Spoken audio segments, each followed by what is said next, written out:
Alors le point qui était pour moi essentiel était de démontrer que la désintermédiation n'est pas un sujet qui est préoccupant pour nous, mais c'est un sujet de réflexion, un sujet d'anticipation. J'ai repris à l'occasion de cette conférence un petit peu d'histoire sur les périodes qui ont été critiques pour nous conseils en immobilier d'entreprise. Il y a eu une période qui était importante, qui était une période d'après-crise, la crise de 91 à 97, puisqu'à cette époque, après-crise, les fonds américains sont arrivés avec un panel de services. Et à cette occasion, les fonds américains ont restructuré des actifs immobiliers qui étaient constitués de créances pour les repositionner et repositionner ces actifs de façon lisible et donner de la transparence au marché. À cette occasion, un des grands acteurs du marché, qui était General Electric, a eu, avec la voix de son président Jack Welch, à structurer une plateforme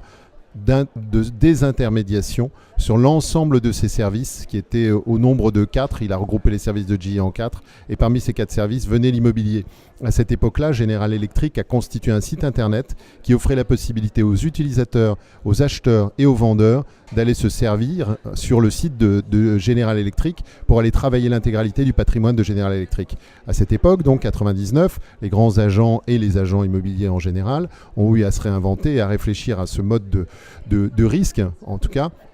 que pouvait présenter cette désintermédiation offerte par un des plus grands acteurs du marché, un des plus grands propriétaires. Nous avons donc dû, à cette époque-là, offrir des services complémentaires, faire évoluer nos modes de transmission, nos modes de référencement d'offres, nos modes de réaction par rapport au marché. Et de ce fait, depuis cette époque-là, nous avons constitué une dizaine de services qui vont bien évidemment de l'anticipation des besoins d'un utilisateur, en passant par la renégociation d'un bail éventuellement, jusqu'à l'aménagement d'espace et l'implantation de cet utilisateur, en passant entre-temps vers la négociation auprès des différents intervenants de la chaîne d'une décision immobilière, qui auparavant, il y a 20 ans, étaient uniquement les directeurs immobiliers ou les directeurs financiers, qui aujourd'hui comportent les services généraux, les services achats, les services compliance, les responsables ressources humaines, ainsi que les partenaires sociaux en entreprise. Donc nous avons eu à nous réinventer et aujourd'hui, on parle de broker, c'est un terme que je n'aime pas, qui n'existe plus puisqu'il est galvaudé en France. Nous sommes vraiment des offreurs de services et des conseils en immobilier d'entreprise avec un panel très étendu de services